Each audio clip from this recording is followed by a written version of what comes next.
Okay. So why don't I start with the roll call? Teague here. Vieira. McKeeva. Here. Tesla. Here. Drinkwater. Indig. Kaminsky. Here. Hanson. Here. Pelterborn. Here. Myers. Here. Michelli. Rabbi Niederman. Nieves. Sofer. Vega. Here. Yep. Weiser. Andrews. Berger. Here. Kowachka. Here. Naplatarski. Here. And Stone. I'm here. Yes. Okay. So just for anyone who's wondering why Allison Stone hasn't been here for a while, did you want to make your announcement? Allison? Yes, for sure. Hold on. I'll give you proof. Let me have Layla for a second. Okay. Hold on. Bedtime soon.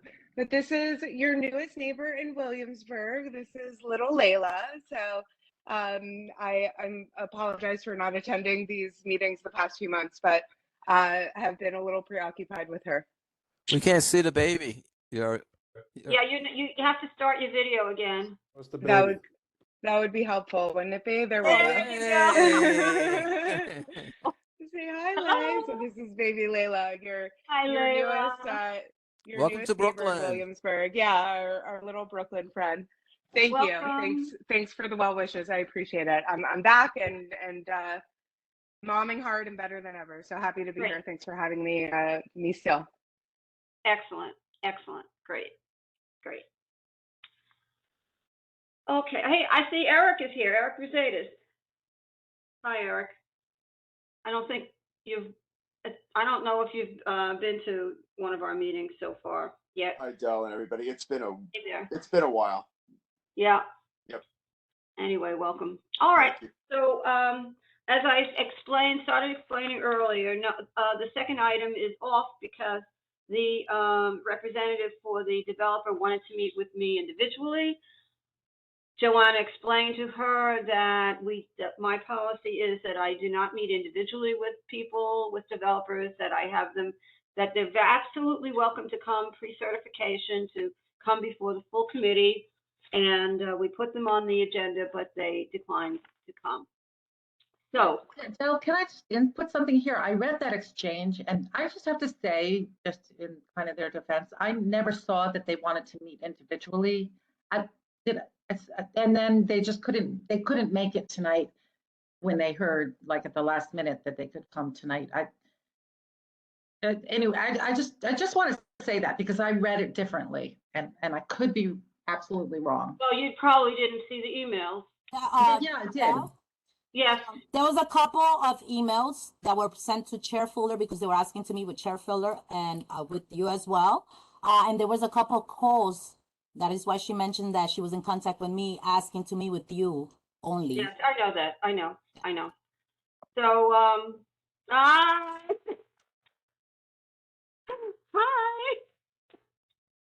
Tonight is the night when we show our kids and our pets. Hi, Helen. So yes, she asked to meet with me individually, and you wouldn't have been privy to those emails, Katie. So, anyway, we explained why we don't meet. I don't meet individually, but extended an invitation to have them come to meet with the committee. I don't know exactly why you're questioning whether she really did ask that, but I can tell you that from the emails and also from the phone conversations I had, she wanted to meet individually, either with me or with Alice. And we just explained my policy. It's not a law. Another chair of this committee could decide to meet individually with developers, but it's been my policy not to. So I think it's when people are ready to comment and talk and to us about their plans, we certainly welcome the developers' pre-certification, and then they can get our thoughts and our unofficial thoughts, and then they can come back later. So that's the policy. So why don't we get started with the first item, which is the Department of City Planning. And Hi, hello. Everyone hear me? so is Lucia here? Yes, present. Oh, there you are. Okay, so great. Why don't you introduce yourself and welcome, and Hi, then good you can evening, make your everyone. presentation. Sounds great. Good evening, everyone. My name is Lucia Marquez Regan. I am a planner at the Department of City Planning, and I'm excited to join you all here at the Land Use, ULURP, and Landmarks Committee. We just kind of have a short little update for you all regarding a neighborhood study coming up, and we'll take a few questions and then, yeah. So a little bit about the study. So the Brooklyn office received community development block grant funding for 2 neighborhood studies, one in Coney Island and then one in Northwest Bed-Stuy/South Williamsburg along Flushing and Park Avenues. And the Northwest Bed-Stuy study will focus on stormwater resiliency and climate change, infrastructure, mobility, and public realm improvements, and explore potential land use changes that may complement the proposed initiatives. This area that we'll be studying is a former body of water that has been filled in during the development of Brooklyn in the early 1800s and now sees regular stormwater flooding. The area is also the main east-west freight route between East Williamsburg industrial areas, the Brooklyn Navy Yard, and the BQE, and has seen rapid population growth and numerous BSA variances, but has had limited holistic planning. The Brooklyn office will be hiring 2 climate and sustainability planners in the coming months on the work to work on these 2 studies, and we'll start to develop an engagement and outreach plan with facilitators this year.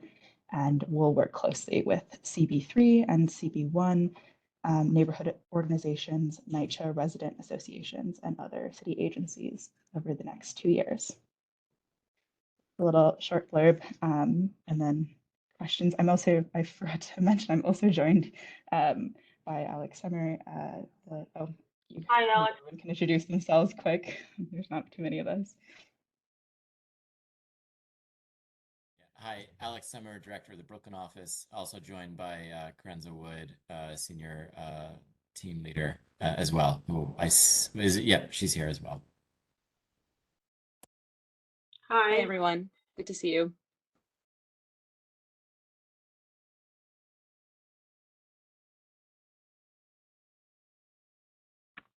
So are you going to show us any presentation with this? No, not quite yet. We're just kind of making sure that you all are aware that it's going to be happening, and kind of answer any maybe preliminary questions.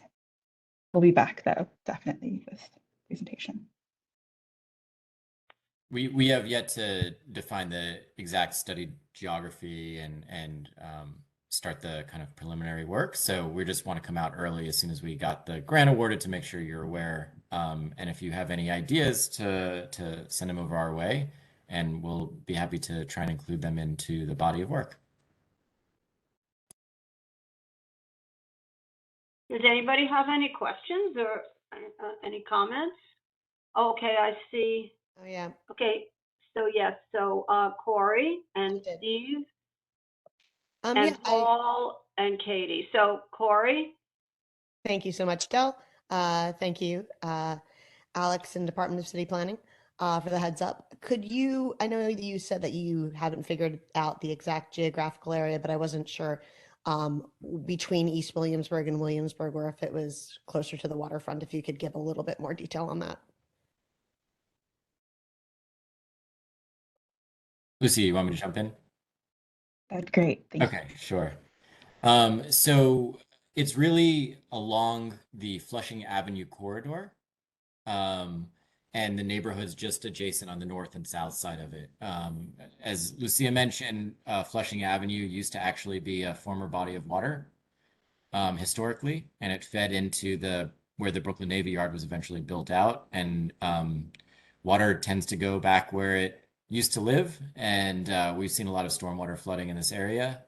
So we're going to be looking at approximately the neighborhoods along either side of Flushing and Park and Wallabout and those areas. So the southern end of Williamsburg in Community Ward 1, and then the northwestern portion of Bed-Stuy in Community Ward 3. Got it. And what type of, were you looking at this meeting for some type of feedback, or is that to be given later?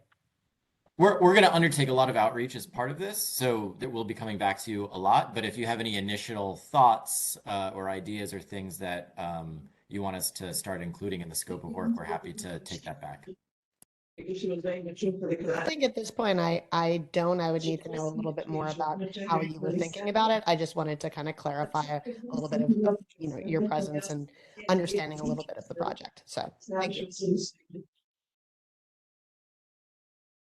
Okay, Steve Chesler? Thank you. And thank you, Brooklyn City Planning, for being here. And yeah, I find it's very interesting that you're studying this area, and especially related to the issues with flooding, because I'm chair of the Environmental Committee, and we're neck deep in responding to the Army Corps Storm Risk Management Plan. And one of the glaring omissions from the North Brooklyn section is Wallabout Channel, the Navy Yard, that's being unprotected, and the flood prediction is extensive, kind of going down Flushing Avenue. So I'm just wondering if that is maybe partially or maybe catalyzing, the city's motivation to study that area. And also just a historical, what was the name of the body of water that was filled in? That's a good question. I think that'll be part of our research is what the old names were for everything there. We've looked at old kind of historical maps and traced it back to where we see stormwater flooding, similar to Coney Island Creek, where we're also doing a study as well. But we'll get back to you on the kind of all the historic nature there and the previous land uses and how this came to be shaped. And to answer your first question, it's I wouldn't say it's in response to Army Corps' work, but it's been an area where we've identified a need. And if some of you may be familiar with the Brooklyn Navy Yard's master plan, which was recently undertaken, we worked on that with them to develop a comprehensive plan for the Navy Yard itself. They will have some inland resiliency as part of that work, but it definitely, a lot of the waterfront there is heavily exposed, and the last thing we want to do is see that any storm surge or stormwater flooding end up coming up Flushing and into the surrounding neighborhoods. Yeah. And so that's one of the intents, is to try and figure out a way to mitigate that and make sure that we're planning now in the near term, as well as through 2080, 2100. But that's very, very good to hear. Yeah, the CSO outfall in Wallabout Channel is the largest in the entire city. Like 500 million gallons of sewage dumps into that channel every year when it rains. So that's great. Thank you. Okay, and Paul, and then Katie, and then, I see William, and then Trina. So Paul? Thanks, Del. Yeah, I was just curious what the sort of typical duration is for a project like this, and sort of like when we might expect to like, start getting into like workshops or any sort of feedback periods.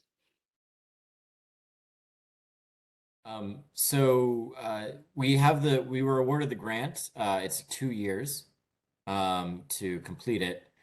As Lucia mentioned, we are currently in the process of hiring new staff to help with these studies.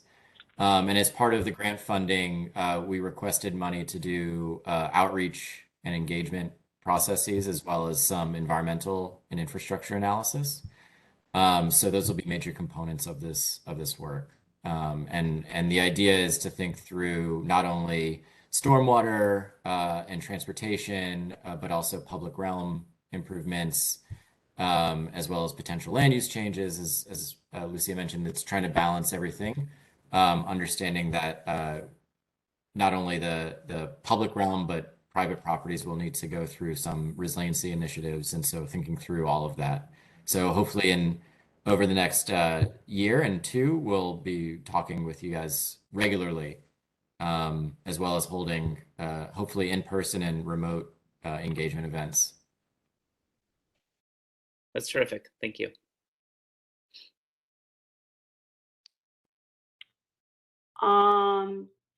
Katie? Could you just give a little like overview 101? Like, what is this grant? What is it called? What is its purpose? How was it determined where it would be? And it's a study. Is it also implementation? And what are the possible things on the ground that could come from it? Thanks. Oh, great question. So the city received community development block grants the city as a whole received a pool of community development block grants for agencies to undertake stormwater resiliency studies, basically. The funding was relatively limited, so there's not, as part of it, there's not an implementation required, or at the end of it, we're not necessarily going to be like tearing up streets and building new sewer infrastructure. It's to identify locations where that would be needed and allow us to make those requests for capital improvements where these studies kind of determine they're important. It was actually initiated for Ida, Superstorm Ida, and actually agencies and organizations across the city are going to be basically rolling out different studies from across the city. So we did 2 here. There's another one out in East New York that HPD is the lead on. That will be looking at the Jewel Streets area. Some of you may know it's called the Hole in common parlance, but we call it Jewel Streets. That'll be another study we'll be working on with them. So this one it's not about, we'll include and study sea level rise and overall climate change, but it was specifically targeted for stormwater resiliency.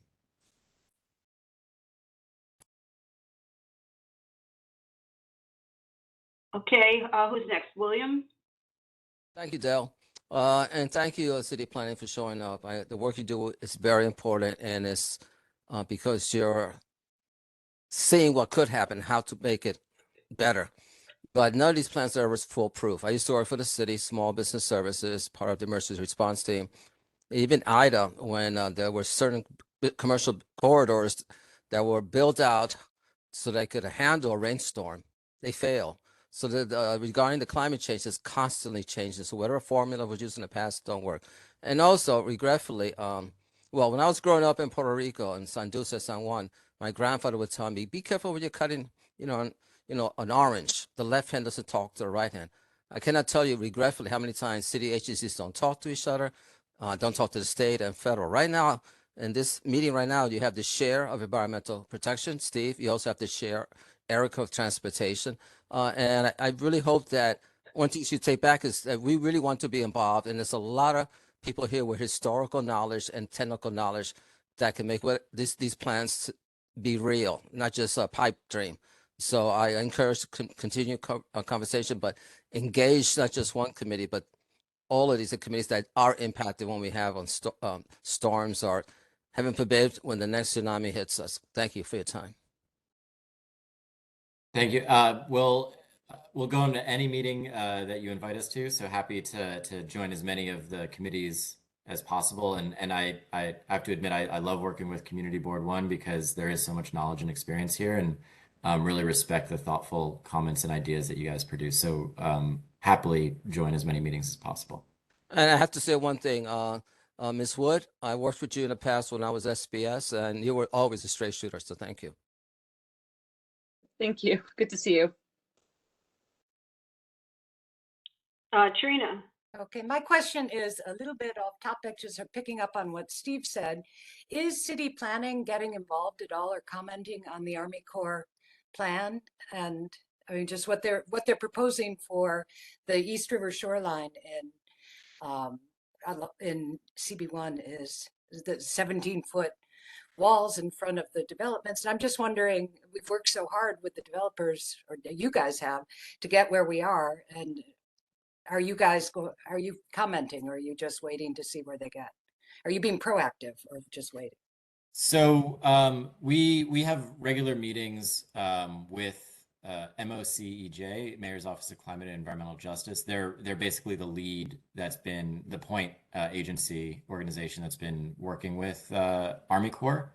And so we've all seen the kind of some of the renderings that they've put out there, and shocking is a word that comes to mind.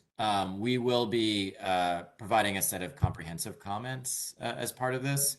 We'll say that one thing that we've been working with our we have a waterfront and open space division that's been expanded now, and it's climate and sustainability division. Some of you may know Michael Morella, who leads that. We're coordinating with him and that division in city planning, which is the central office, to develop a list of comments and ideas. We'll say that what they've put out there was kind of the most extreme kind of condition. But even, a 4 or 5 foot wall, it kind of changes the shape of how we've thought about the public access to the waterfront and views. And so we'll be taking a hard look at that and providing comments. And I understand that you're meeting with Army Corps. If there's anything that we can help pass along and advocate for, please do. One thing that we've found is I don't think they're working from the right plans. I don't think they have a sense of where the elevations currently are, both for the developments and for the bulkheads. Yeah, we'll take a look at that. But the way I understand it is they have kind of an entire harbor perspective, and then they target in and zoom in into local geographies. As part of this next round, I think they're supposed to have more detailed analysis of each of the sites. But I hear you, and we'll make note of that. Thank you. Thank you. I think that's it for the questions and comments. I would also like to thank you for coming, and I know this isn't the first time I've said this, but I have found, and I think the committee has found, that your agency has been just always available to us, always available to come and answer our questions, come and work with us, very responsive. So I'd like to thank you again, and welcome you. Yes. Del, Steve raised his hand again. Oh, I'm sorry. Go ahead, Steve. Go ahead. I think you're muted, Steve. Sorry about that. Thank you, Del and William. So I'm just curious, it just seems this initiative is heavy on infrastructure and environmental issues, et cetera. So why is DCP the lead agency and not like DEP and climate and environmental justice or those departments? Great question. So we will be working extremely closely with MOCEJ and DEP as part of this. One thing we wanted to make sure is that DEP and other city agencies are also looking out further when it comes to changes to the public realm and land use.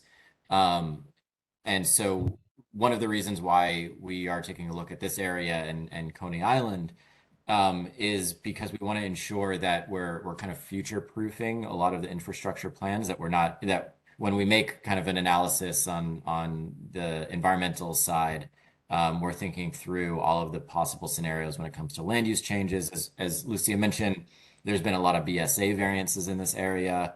We have a couple of private applications on the Bed-Stuy side. And so we're trying to think through making sure that when we do this, we're taking it from a lens of also adding urban design, public realm, traffic and transportation, housing, jobs, and the whole kind of cadre of issues. We just didn't want it to be only like sewer sizing, but everything. And so I think that's one of the strengths that we can offer when we work with across city agencies. Okay, makes sense. Thank you. Okay, and again, welcome, Lucia.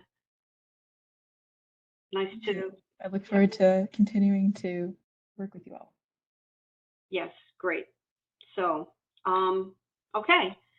So why don't we, as I said before, item number 2 is no longer on the agenda, but I think the developer is aware that they're welcome to come back anytime to come to the committee and make a presentation. Do you know what the ask is? Like what they're? No, I don't know. Hmm. So I wasn't, given that information. So the next item, you probably all remember that we found out that Karen Nieves was involved with the Bushwick community plan. I don't think Karen's here tonight. I don't see her name. She did agree that she would help us, get a sense of how they came up with the plan. I don't know if I'm hoping that you all have had a chance to at least look at the plan, and it was clearly very, an incredible project. It seems to me that my sense is that the community board was actually only one participant. It looks like there was just a tremendous amount of participation from nonprofits, from individuals, from the city agencies. But in any case, as we know, the city decided not to adopt the plan. It was a very, very, ambitious plan. But I think that some of the things that I noticed are things that we have been, we've been asking for, we've been demanding, and we've even been making as conditions, such as giving us more affordable housing and not, and we've been begging for more real affordable, true affordable housing.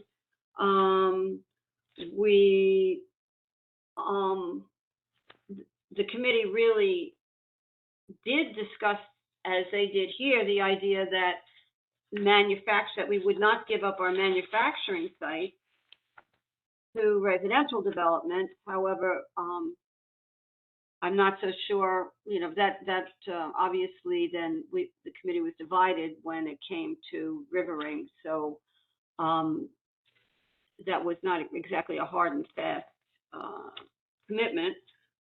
I think we are, however, committed in general to trying to preserve our manufacturing sites. In any case, Trina, you talked to someone. I spoke to a woman named Anya Lair, who is the land use person for Jennifer, who had been at our last meeting. And I just asked her if she had any advice for how we could sort of approach planning. And I told her that we were that our basically our homework from the last meeting was to look at the Bushwick plan, and that I'd spent some time looking at it. And she pointed out that what they were trying to do was a total rezoning. And in CB1, that probably doesn't make sense. I mean, it's not going to, not only does it not make sense, it's kind of impossible to imagine happening. And she suggested that we look at various conditions and try to do something similar to what the council person had done with her one page of kind of how she looks at land use, and basically make something that could maybe be an addendum to the questionnaire that we give to the to people with BSA requests or rezoning requests, that it's not hard yeses and nos, but it's something, read this before you come see us, because these are the kind of things we're looking at. And that she suggested maybe we could talk to people from St. Nick's and maybe get a sense in terms of what's a reasonable request to be asking for in terms of percentages of where the levels of affordability are. And I don't know, just think she talked about how practical we've been in the past, and maybe just look at some of the places where we put conditions in the past and just try to kind of codify it or put it together in a document so that we're proactive with people. They don't come to us and then we kind of scramble and come up, let them know what we want, but just so that it's more hard and fast. That was Yeah, just Steve. Yeah, that I think that's quite doable, because I think we've pretty much, I think when we were at one of our prior meetings, we presented the electeds with some of the conditions that we had already tried to implement. And so I think it's already, that list has already been started. Steve, what do you want to say? Yeah, I mean, I kind of agree with Trina. Like we've had two massive rezonings, 2005 and 2009. And what I might suggest is that we go look back at what the community board required in their response to the 2005 rezoning, and see what's unfulfilled, what's still lacking. Like for instance, especially in affordable housing, the community board, I think, asked for 40% of new units be affordable. And I think inevitably they agreed to 33 in a points of agreement. And in 2019, city planning, gave an update on the rezoning, and there's still quite a deficit in affordable housing. So, but that, I think it might be a way to approach forward. I mean, I think we just, instinctively, we have knowledge about just living here all these years, and we just know through these applications and just seeing people and businesses leave the neighborhood in large numbers, what the situation is. But it'd be good just to see numbers. I'm just wondering maybe if another update, since it's been about going 4 years since the last update, just to see where we're at, and that would maybe help inform our strategy and our whatever we're going to create here. Who would we ask for this update? I think Brooklyn City Planning.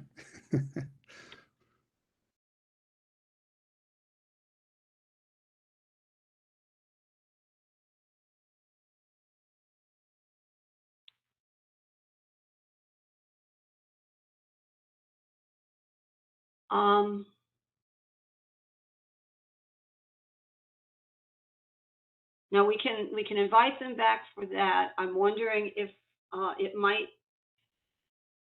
I wonder if it would actually be valuable for us, before asking them to come back, for us to have another meeting to look at, Paul, I'll get to you in a second, to look at the conditions, and I can review some of our notes, conditions that we've already come up with. I believe we've actually come up with a fair number of conditions that we have asked to be implemented by the city, and that we've demanded from developers. And then if we do that, then once we have that, then maybe the next board meeting, the next committee meeting, we could ask city planning to come and give us an update on the questions that we have. Does that make sense? Yeah, I think they might need more, time to put together an update, but yeah, I mean, I think that totally makes sense. You go back and look at the community board's response and what the city, especially one of the things, the city was supposed to provide a big chunk of that affordable housing and they Yeah, haven't. yeah.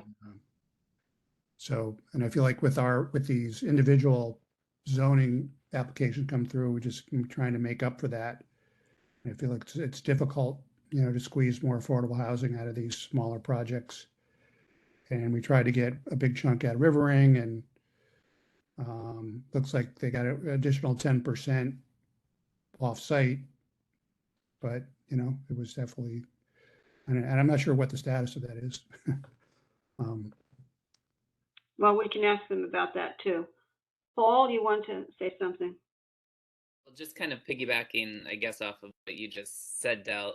Presumably a lot of this work has already been done. And I don't know if it kind of like lives somewhere on the website, or for myself and like other newer people on the committee, how we can kind of get access to this conditions list and those kinds of things. So we aren't really just trying to like start from scratch, but just building off of what's already been established. Right. And I think that it is not on, to my knowledge, it's not listed as a bunch of conditions on the website. And I'll just dig up my my prior notes from the meeting. The meeting where we had the electeds come down and we discussed with them what conditions we'd already tried to implement, and then asked them how they saw the new administration in terms of what they would like to implement. So that was written out in that particular those notes. But I think it's an interesting idea to then see how we can implement that into the questionnaire that we give to the developers when they come and ask for a variance or a special permit. I think that, and can we put it on the website? Why not? I don't see why not. I think that's a great idea.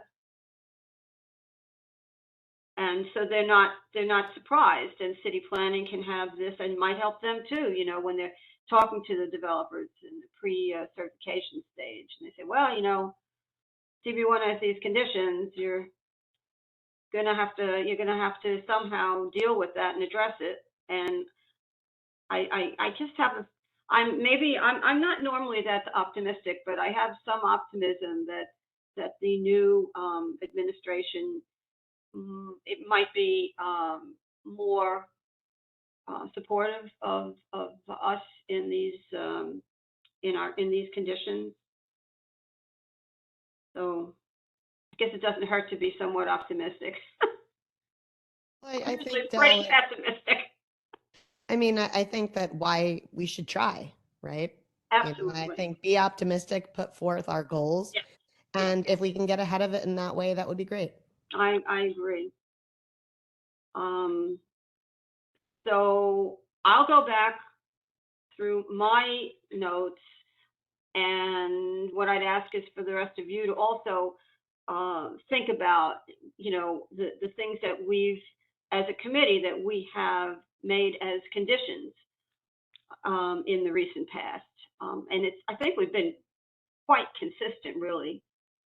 I think that I was pleased to see that pretty much everything that Jen brought up and had in her points were consistent with what we've been asking for anyway.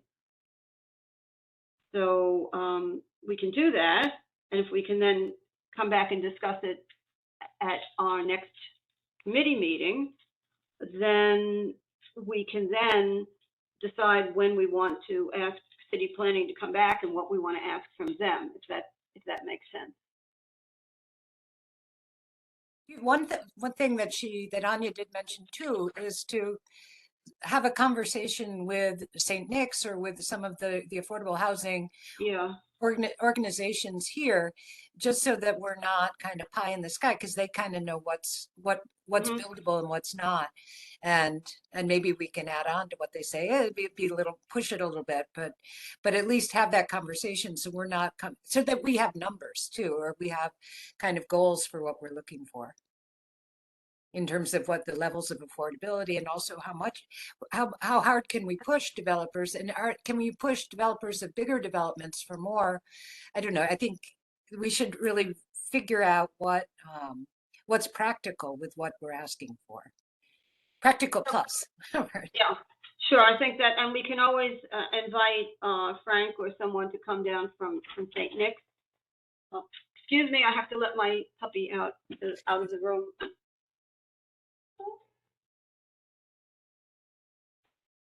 Don't worry, Del. I think it was family night, right? Puppies and Yeah, babies. this is family night, right?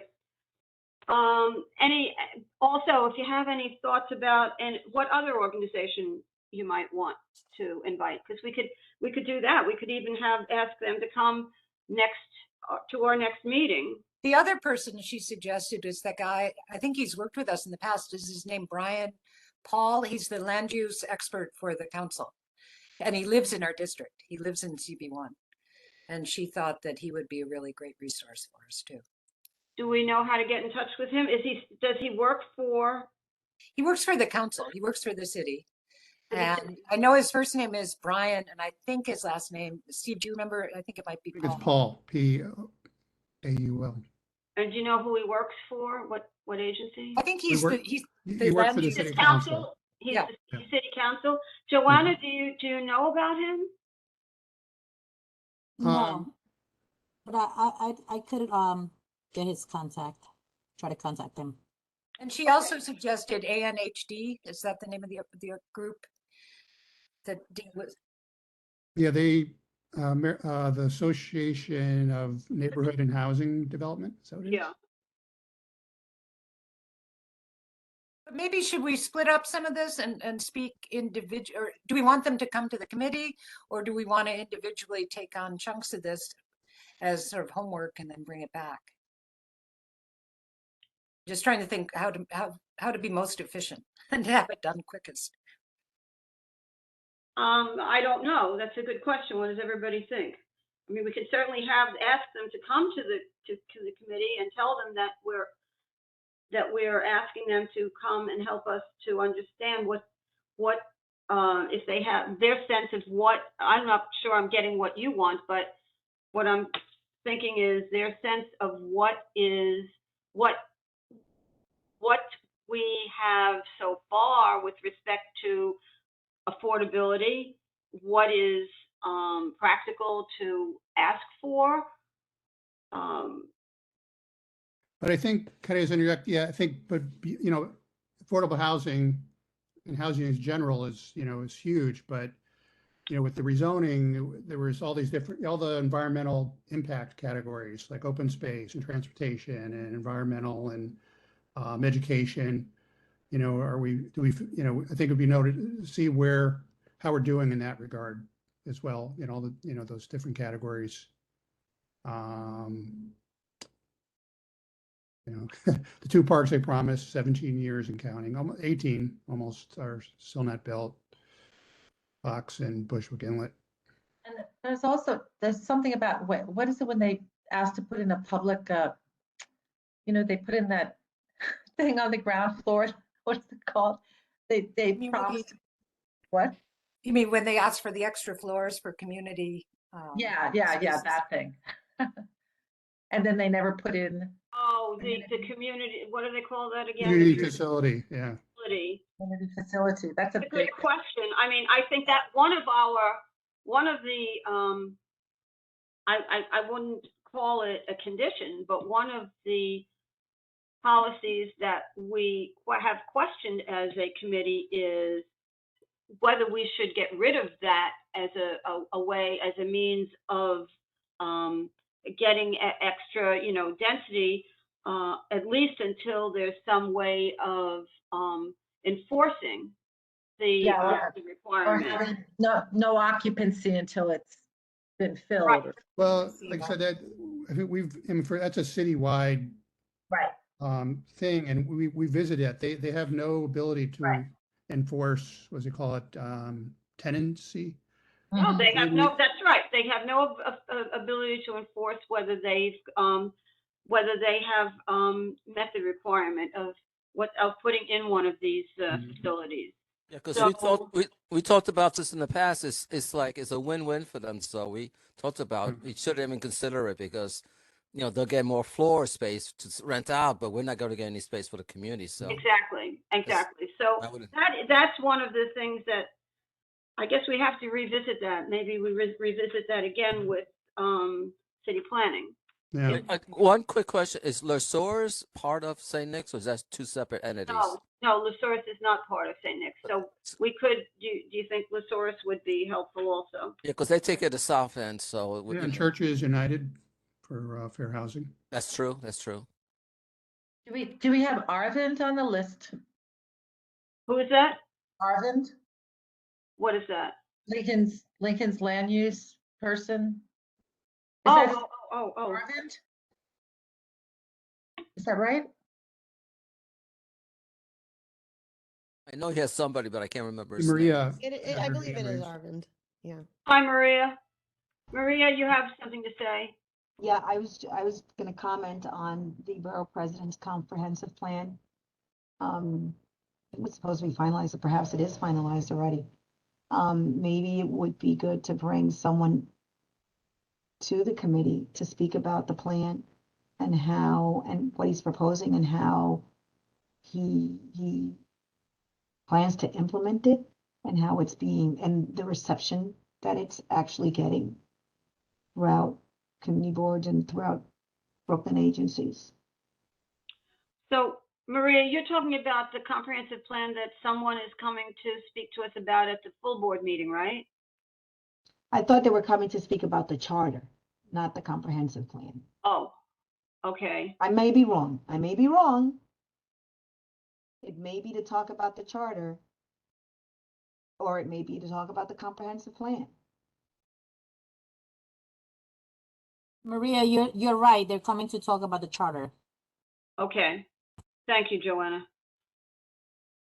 So that would mean that do we then in that case, it may make more sense to invite someone from the borough president's office to come and speak to us about the borough president's comprehensive plan. And this has to do with land use? Absolutely. Okay. It's health, housing, the Okay. intersections of health and housing. It's totally land use focused. Anya had actually thought that we could maybe get help with putting our whatever we're doing together from the borough president's office, that there might be someone in the borough probably maybe connected to this plan that could help us kind of put together various parts we're trying to put together. I don't know if I'm able to cut and paste into the chat here. I don't know. As you can find The it, chat's turned off. it's restricted. Oh, okay. Yeah. But you can find it. Brooklyn's comprehensive plan, borough president. So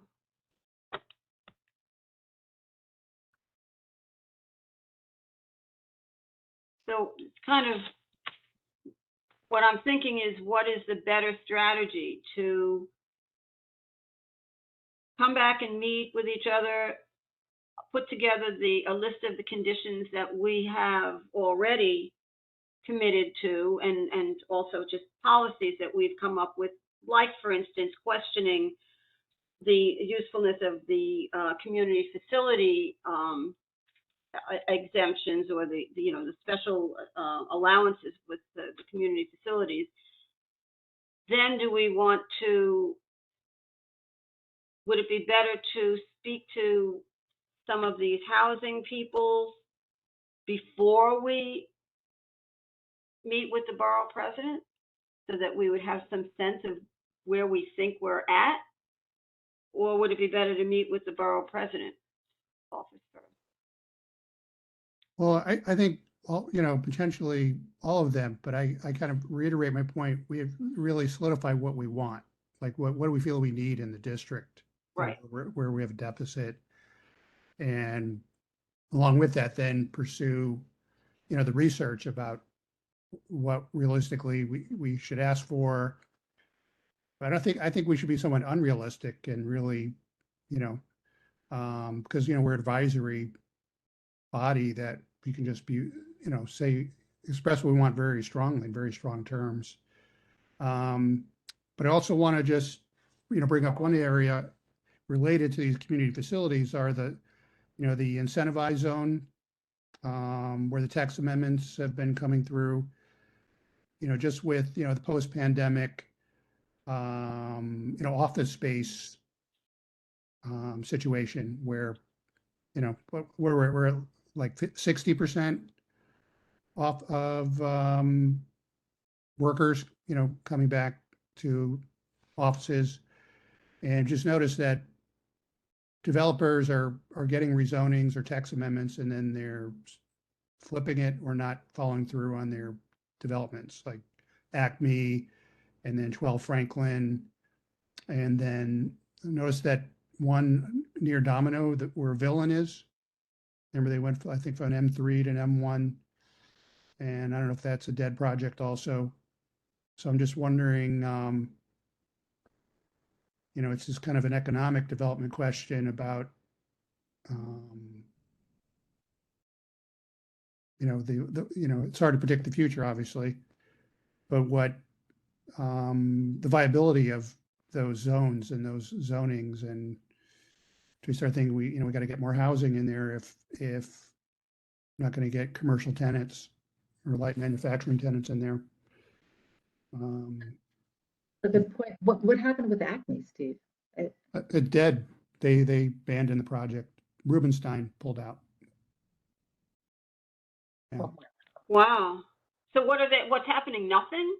But the zoning exists, so they can. Yeah, the zoning is there. So we remember NYPD is looking for a property for their tow pound. And that's how that's kind of triggered some research on that. So they're trying to sell one of the lots that they own, or they're investigating and putting NYPD there. And that's when we were kind of tipped that maybe the Acme project is not happening. So.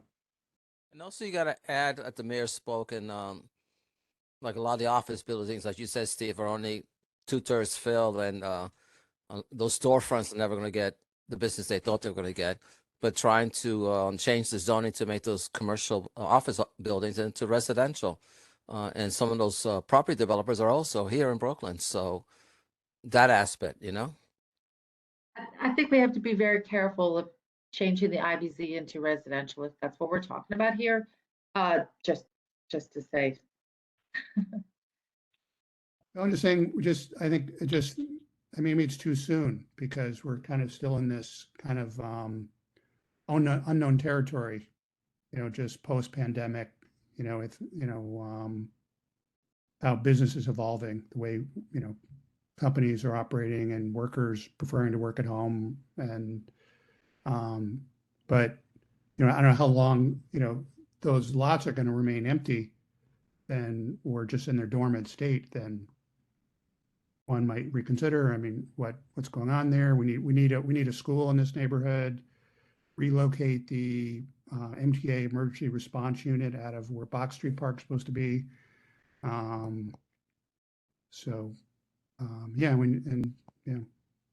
agree with reconsideration, like especially for school. I just think we have to be careful what we put out there, because if residential, they get more bang for the buck with residential, there's going to start to be speculation that and then no commercials or industrial is going to go in there because they're like waiting for the resident to change up to residential. I just think we have to be careful. Yeah, that's a good point. I mean, this is a very, very tricky area here. Once we open ourselves up to more residential, we would need guarantees that was going to be really deeply affordable. Well, And, I think the mayor's going to push it in Manhattan, so we'll see how that works out, you know? all right, I mean, all right. Yeah, I just want to mention, you see, we got an application for 230 Kent for rezoning, and that was, it's the building across, it's next door to Trader Joe's, that building. Yes. And it piggybacked in the River Ring rezoning from Mhm. to go to M3 to M14. And now he wants to get an MX on there so he can put housing in one of his lots and keep the other one in 14. So he's kind of going there, you know. Who can blame him, really? Yeah. Yeah, I mean, you see all of these along Weiss Avenue, just where I am here, from south of Metropolitan Avenue, just so many new ground floor storefronts are opening up, and I mean, I hope they become busy. I hope they get occupied, but I don't know. Just so much just laying empty. So how do we proceed? What do we have? Certainly for next committee meeting, we can discuss the conditions and policies that we've been trying to put forward up until now, and any new conditions or policies that you want to bring up. Do we want to just rest with that for the next committee meeting? Do some of you want to reach out and ask some questions from some of the housing people to get some sense of what we might ask the housing people to come and talk to us about? Corey, you have your hand up. I do. So I appreciate what Steve just said in terms of us coming up with our ideas, which, is a bit of a retrospective in terms of both policies we've already put forth. To quite frankly, you could go all the way back to the 197A plan if you wanted to, and think about it more holistically in terms of what we need. And then after I think we do that analysis, I think we then ask Department of City Planning or whomever the experts that we feel we want to bring in are, and see what's realistic. But I like the idea of it really being community driven, and then ultimately what we put forth is something that we feel will pass through to some degree. I don't know how. I don't know if we want to go back to the 197A plan, and I guess having been through that and having seen the city just pretty much reject it the way they did the Bushwick plan, I don't know, but there's no Oh problem. yeah. There's nothing wrong with And I don't looking mean at that, it. I just meant to say that, there's been so much discussion about different aspects, Yeah. obviously, of what the community wants. So I just brought that up as to say that when Steve said, well, what about schools? Because, our committee has talked a lot about affordable housing, which is the main issue. But there are a lot of quality of life concerns that we have that, should absolutely be considered within this. That we've all kind of touched on. And I think that we, quite frankly, have the body of work. It's just sort of editing it and putting it together in a way that is a little bit more directive, and then figuring out what is, what they think is practical for the, end product. Yeah, I kind of agree. I think I know what Corey's saying. If we come up with something among ourselves, I'd be willing to work on it a little bit before the next month meeting with others, and come up with something list and all go over it next meeting, and then bring it to the St. Nixon, even the land use people, and then they have something to work off of and say, no, this should be higher. This is what. That makes sense. Do we want to hold off on asking someone from the borough president, or do we want to ask somebody from the borough president's office to come to our next committee meeting? I think Sure. it depends on how quickly we work. I agree with Katie, and Katie, yes, you got what I was trying to say. But I mean, I would be happy if we begin circulating some of the policies in email between now and next meeting, just to kind of get some of those ideas on the ground. Or I'd be happy to have next meeting as the big discussion, and then bring in Department of City, then bring in Borough President's office. I think it depends on how quickly we feel we could get to a place where all of us are kind of on the same page. One thing I'd be happy to do, and Joanna, if you want to work with me, is just go back for the last 5 years and look at conditions that we've put on different land use actions. I can go back either through committee reports or go back just with letters that have been written to resolutions that have passed the board with our conditions, and just make lists of our conditions and make note of kind of the scale of the development, because there are different scale, we've had different resolutions for different scales of projects. And so I could put together some sort of a chart showing historically what we've done for the last 5 years or 8 years or whatever. Joanna, are you available for something like that? I could try to help. I'm not gonna say no. Yeah, Okay. I could try to work with I you. can be specific about what I'm asking you to pull, and then Yes. pull and we can work together. And then Of I'm happy course. to consolidate it and put it in a form that we can all look at. Okay. And I'll look through my prior notes too, because I know I have some of that written and pulled together. So Yeah, just kind of emphasizing my, just thinking in broader terms, just like the city planning report on new housing units between 2010 and 2020, and our district was number one, 21,000 new units. And using the 2019 numbers, that 15% of new housing that was created up to then was affordable. The city is supposed to provide 18% affordable for new units. So they owe us about 4,000 affordable apartments. And that's, it's pretty blunt, but I'm just wondering if we just say this, our community has a huge deficit that needs to be alleviated. And how can we go about doing that with future private applications? And what can the city or the state or, the federal government in terms of help us get to where the agreement was? can you put that together, Steve, for the Sure. next meeting? Yeah, sure.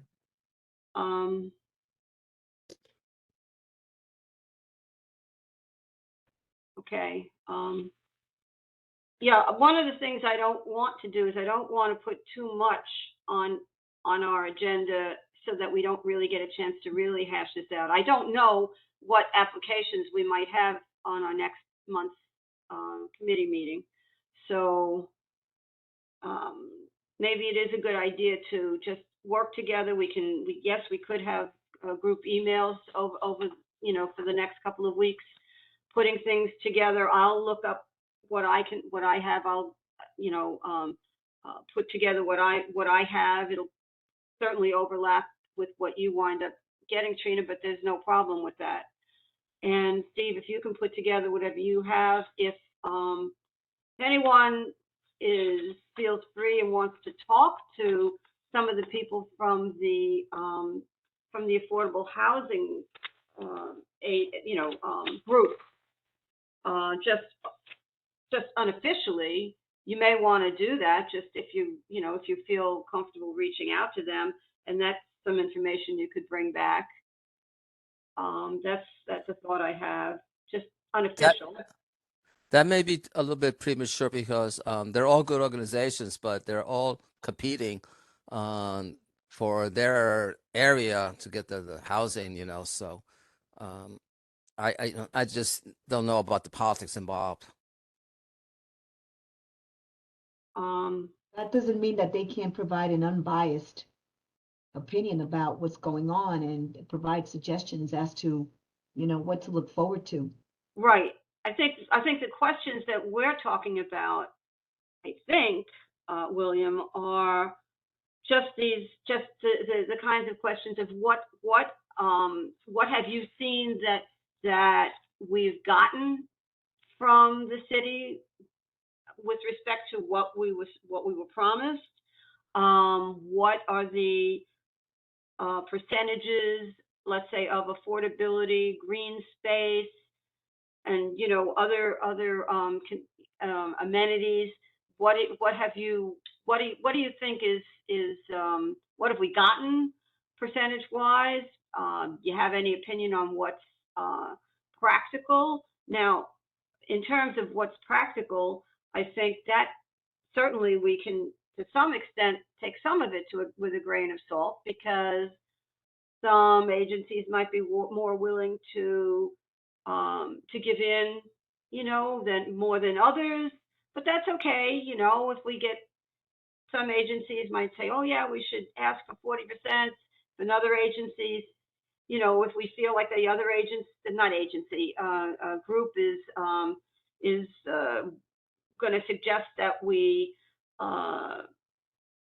compromise more, and if we think, well, maybe that group just wants to get wants to be named as the nonprofit overlooking the affordable, maybe they're telling us to give in too easily, and that I think is going to happen. But I don't know if it's I don't know. I don't see how we can't just, if you're comfortable speaking to people who are involved with these nonprofits who have been advocating for affordability.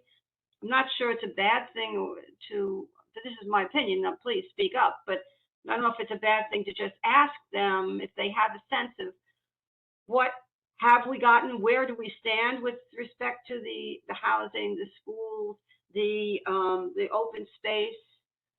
And it would be interesting if the vast majority of them are all in agreement with each other, or if they all have a different perspective. Well, Paul and I work a lot closely with St. Nick's Alliance, of course, Cooper's Park next to their offices. I'll talk to Paul, and we'll talk to Frank Lane, try to figure out what the good questions are. Okay, great. I mean, it's just, I agree with Maria. I think there are some,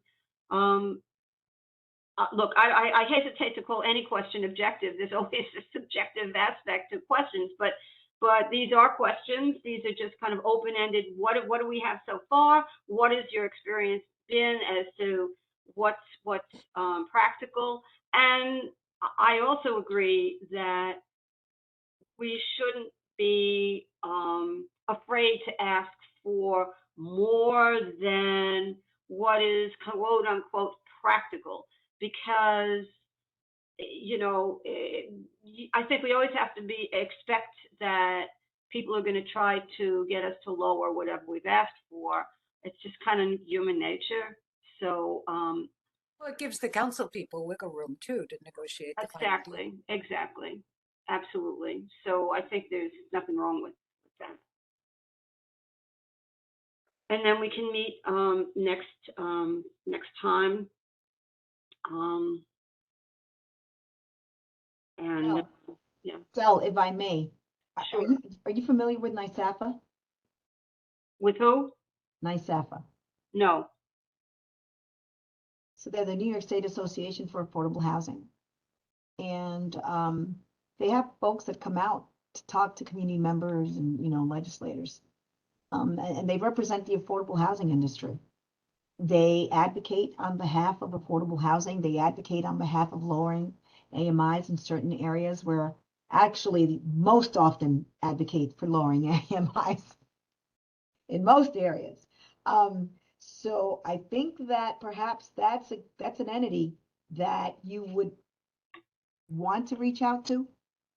And if they're amenable, bring to speak, address the committee at some point. I don't know if that's something that they can do hurriedly, but I'm sure that in this environment right now, and it's the right time, because everyone is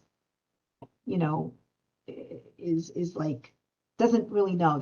Folks don't really know. And if you look at their website, they talk about, how they help to dismiss irrational fears, that sometimes result in NIMBYism, which happens in our district all the time. I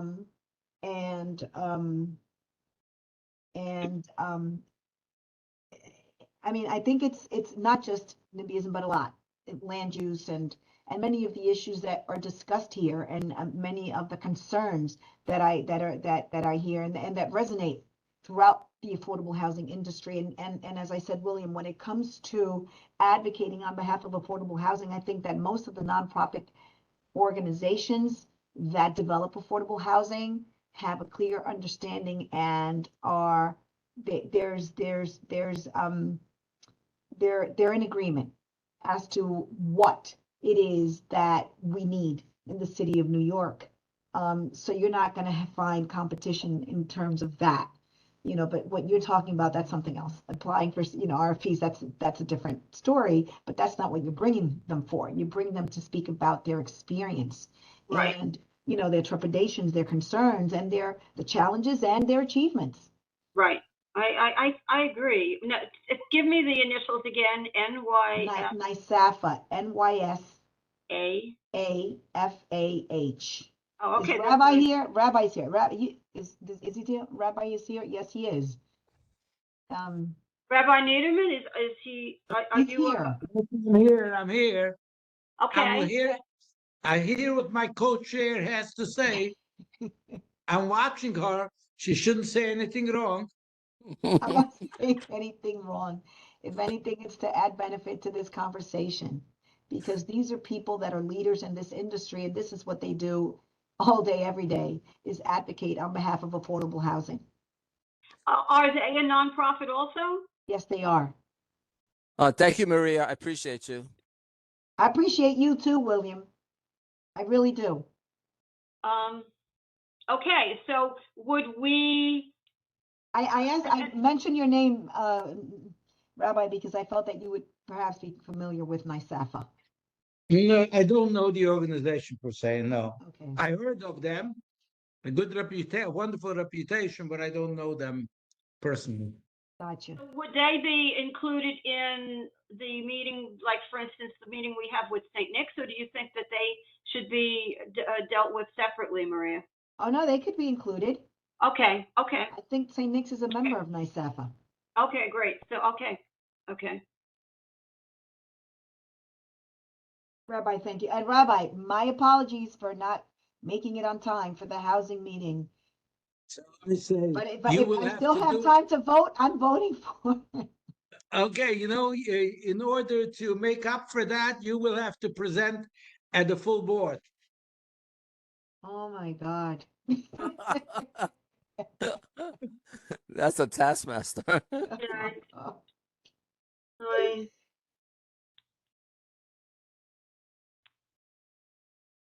All right. So we're going to put together our list for next time.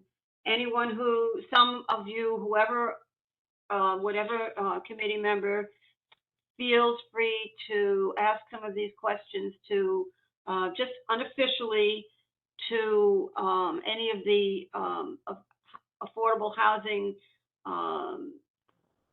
nonprofits who might be able to guide us or give us some sense of where we're at with respect to what we've accomplished, what we've received, what we still need to ask for. We can discuss this next time. I don't know yet if we have any applicants for the committee meeting next time. And so we have this.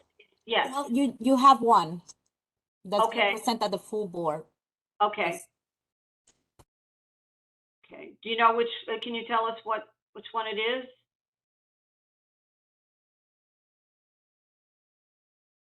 Give me 1 second. I'm sorry. It's okay.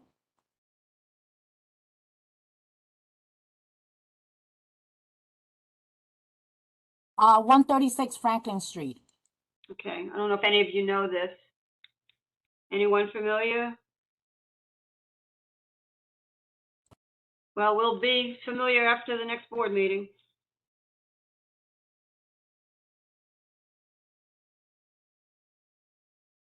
All right, anything else? Anything anybody wants to add? I do want to add that it's been a pleasure working with all of you. It's been a pleasure being part of this committee for I don't know how many years now. I think 10, maybe, Del, over 10 years. I think at least, yeah. Yeah. I only hope that this committee continues to fight for the right reasons and for the right things. And it's a different Williamsburg than the Williamsburg that I knew way back when. But my hope is that the right people are in the right place so that we continue to fight for those that don't know how to elevate their voice and don't have opportunities to elevate their voice, because that's what you all represent. That's it for now, from me.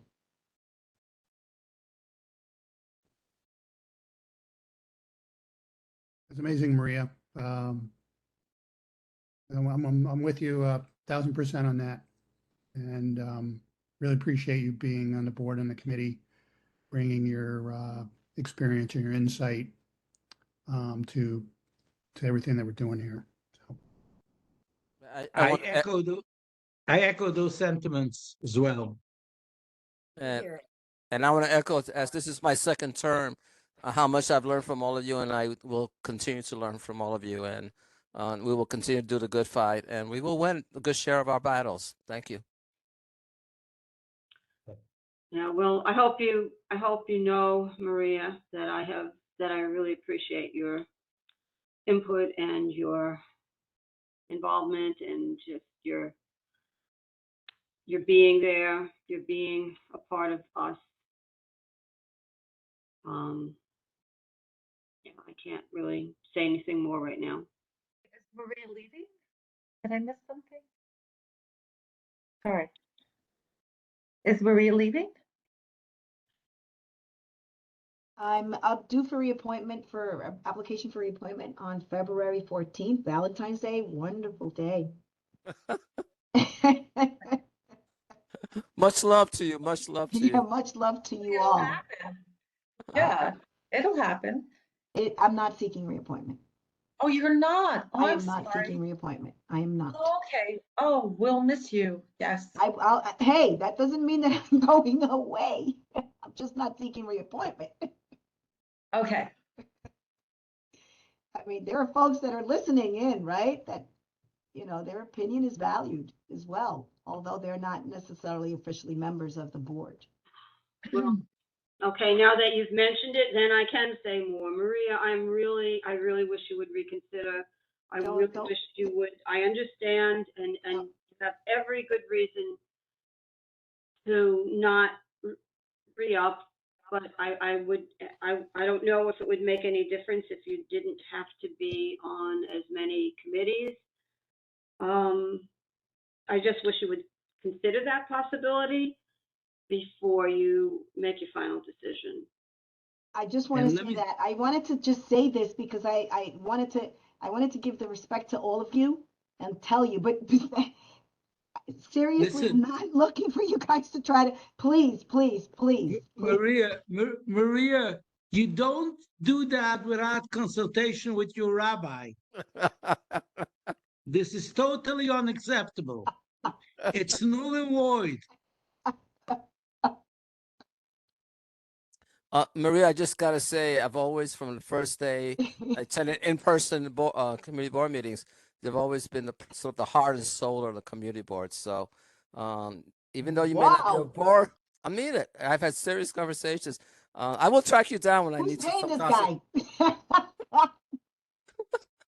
You have, with your good service. We appreciate your service. Thank you for your service. Yeah, and you'd have to at least one other term. Maria? I'm hearing you, Rabbi. Again, I didn't say this. I said it out of respect for all of you. we'll have a discussion, but again, Yeah, we'll I have to have a said it because I discussion. felt that out of respect for all of you that sit here every month for hours on end, sometimes shorter meetings, sometimes longer meetings, sometimes on opposite sides of the spectrum. However, with passion, with good intentions, with love for this community, I felt that, out of respect, I tell you, I mean, I'm not doing the 2 weeks notice and telling you on the day of. Let's just be real.